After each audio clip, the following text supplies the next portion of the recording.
I read what you sent me, so I just reread it, put it in my head. And the first thing that I like to go over is to sort of get your idea of what your next plateau step is. For a lot of people, the next plateau step they have in mind, it concerns publishing, which is usually way premature. But where are you in terms of, like, what would you call a good day if we get somewhere with the consulting? Well, pretty much for my project, I have I think I have like one chapter left to go.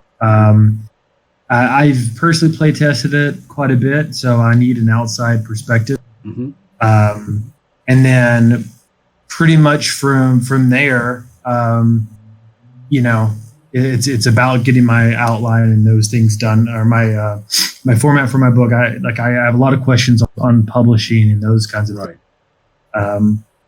So really what I'm looking for is, an outside perspective on the game and how it works, especially for playtesting, actual play, and then what I need to do to get to publishing. Okay. Well, there's a couple. Usually, my usual cautionary word to people is that my biggest strengths lie in the earlier stages of development. And so to be helpful, I'm probably going to ask you to be willing to redial points of view or decisions you've made, even if only to confirm that you really want to do them the way you did. So, so in some ways, some of what I talk about may seem a little bit to you too retro, right? I'm going to ask questions like, stuff that you have nailed down or are used to doing. I'm not going to try to talk you out of them. I am going to say, let's really examine how you got here and what this is for. And if it's going to be like this, then what other things need deep attention. So that's it'll sound like I'm really going back to basics. Sure. That's one thing.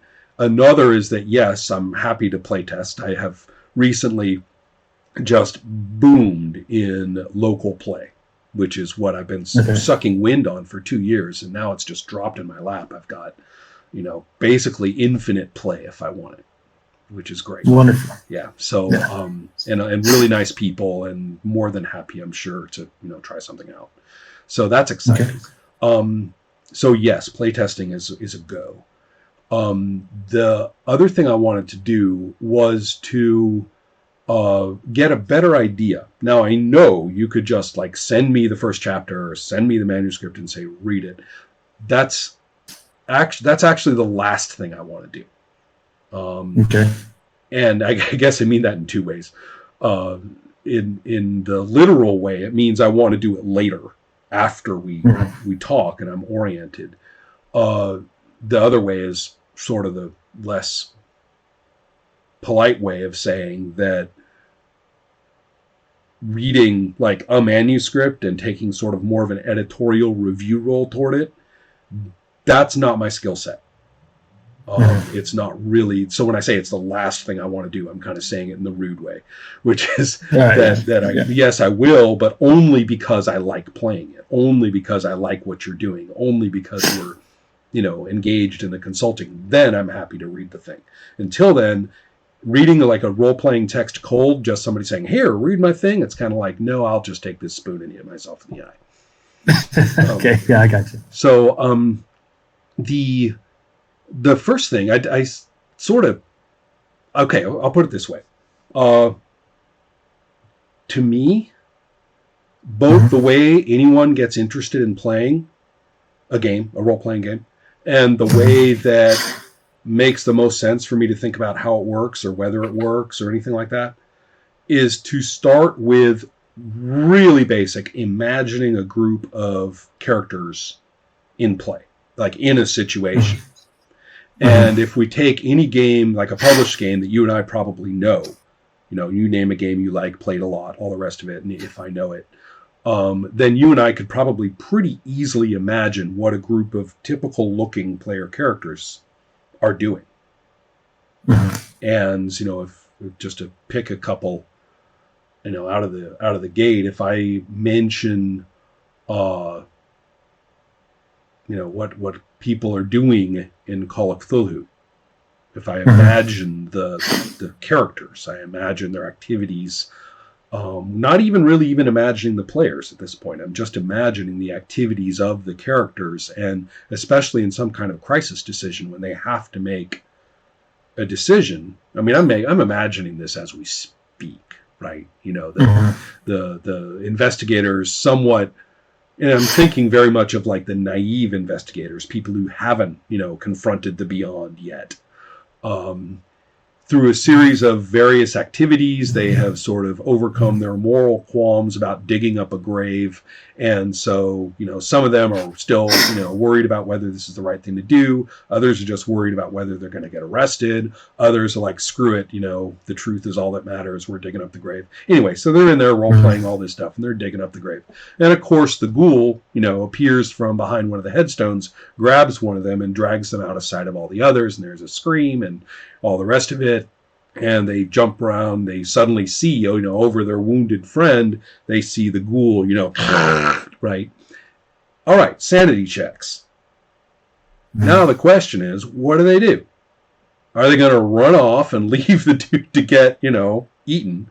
Are they going to try and drag him out of there? Are they going to attack the ghoul? Is somebody going to unload a gun on both the ghoul and the victim, right, in panic? Whatever.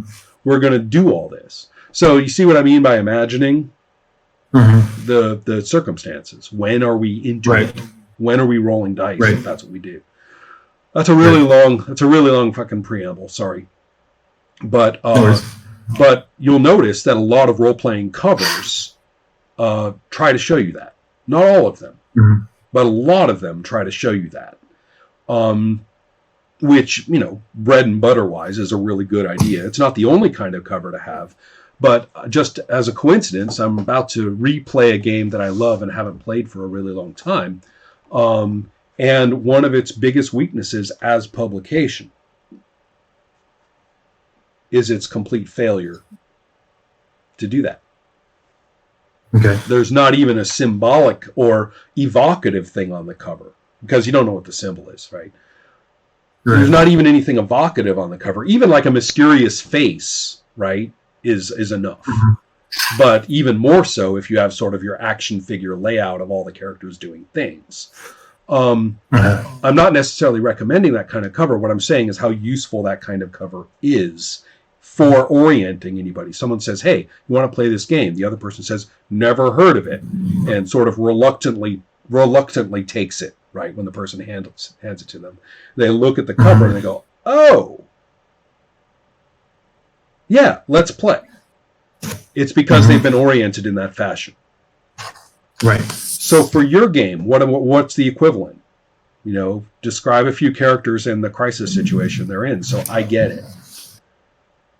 Okay. So these characters would be all human. They would be probably from different cultures. Most of these cultures at least somewhat related to things that we're used to, Vikings or Romans, ancient Greeks, that kind of thing. And usually there is this atmosphere that there's like this dark wave coming, or that the world is going to end in some way or another. But how is that manifested in a situation like exactly like the ghoul? Oh, right. Okay, so it comes down to, you have this group of people, and the spotlight is going to change, and the situations are going to be based off of what the players kind of want to see. So I get that from your description. I saw the process with the paths and the goals and all that pretty cool stuff, right? A lot of meat for the game master to come up with a scenario. But let's pretend that there's 4 of me sitting here. We've all done that. You've gone home, scribbled up a pretty good, let's say an optimal, like textbook example of honoring what we wrote. And and hit me. What am I looking at? I've got a guy, I'll pick one. I've got a guy who's reminiscent of a Viking background. I get it, so with broad strokes, Viking background. He's one of the people in this situation. And what is happening? Okay. So let's imagine that, this Viking guy, he's on a raid and he wants to show himself. Maybe he's kind of like a son of a or something. So he's kind of supposed to lead the raid. And he goes in this town, and maybe some of his men are maybe a little overzealous. They're wanting to test him. So they're going crazy. They're pillaging, they're pulling, all the loot out and this and that. And maybe it turns out that they pull someone forward that's like a relative of another character or something like that. And they're going to pretty much, line up these people and be like, well, okay, what do we do with these people? Are we gonna kill them and move on to the next town? Or are you showing mercy? These kinds of things. So the choice will impact another character in some way. So in some ways, though, what I'm getting out of this is that the scenarios that they're facing are, at least, and I know this is one example, right? I know that I'm deliberately overextending this one example to characterize the game. There may be more variety available. But if I understand correctly, tell me if I'm wrong, the situations that they face are very much in the language of their own culture and that spot in the setting, right? In other words, it's not as though they're fantasy characters and then the portal cracks open and other things come in, or the spaceship descends from the sky, or in other words, they're dealing with kin, locations, concerns. They have their backgrounds, they have their own families, they have their own lives to live. Yes, with one addition. In the rules, when you write your books in just a standard mode of play, something in your books is supposed to be dealing with demons. Right. So there is a demonic influence here that is going on, which works, again, as I say, am I guessing right, that often it is couched in the terms that the character actually does understand and does deal with. So in the scenario you mentioned, it would all become a little bit more interesting if the guy who's urging him, let's even say, he's not saying, what do we do with these captives? He's like, here, you kill the first one. Yes. Right? And now that could be just an ordinary situation with this guy just being, the father's badass lieutenant who's nominally under our character's command, but we all know, he outranks him socially, lots of ways. So it could just be, the hard ass who's doing this. Or our character could be well aware that the demon crawled into this guy's ear. Or whatever. I'm making that up. The demon crawled into this guy's ear last night. And he knows. Right. So, but it's still, the conflict still is social. It's still relevant to the world that he lives in. It's not like, okay, drop everything. I'm just going to fight a demon now. Okay, off to the Mortal Kombat screen. Let's go fight a demon. Right. Yeah, I tried to make the game very kind of culturally centric. The characters deal with their own cultures and other cultures. Okay, so I'm getting that right. Yeah. Excellent. Because that's actually pretty significant. A lot of games where, and Call of Cthulhu is a good example, people are a lot of times in that game, and this is a criticism, sue me, a lot of times in that game, people are just kind of checking their watches until the monsters show up so that they can go into Aliens mode. They just want to they want to play Aliens, the movie. Right. They don't want to, Call of Cthulhu, whatever. That's fine. They'll put on their top hat and play their character. But what they really want to do is just play Aliens. Or perhaps like a Black Ops game. They want to play Black Ops. And they're just kind of waiting for all the clues to come in, whatever, so that they can go into that mode.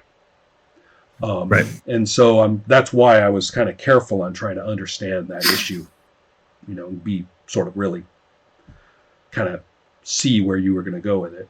Okay, so now that I have that in mind, and let's assume that whoever is going to play through hook or crook or an illustration or a phrase or something, gets it, that that's what we're going to be here to do.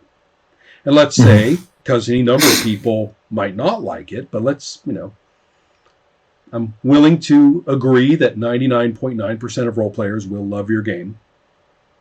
But but we also admit that there are those few crazies who won't. So, okay. So, right. But so let's take the ones who do. And we say, cool, we're in a situation. And now if you look at that little diagram that I put up, what I was just talking about is the box called color.